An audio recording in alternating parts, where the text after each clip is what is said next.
মনটা কোথায়, মাথায় না বুকের মাঝে?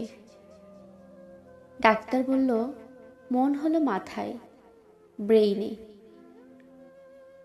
তাহলে বুকের মাঝে চাপ লাগে কেন?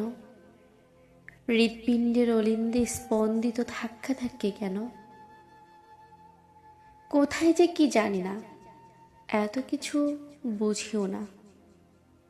শুধুমাত্র বুঝি মন পড়ে গো ডাক্তার।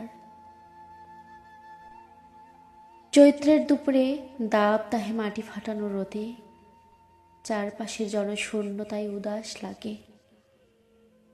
অপলক দৃষ্টিতে জানালা দিয়ে তাকিয়ে থাকি, মনে হয় কেউ যেন নাই। দুঃখ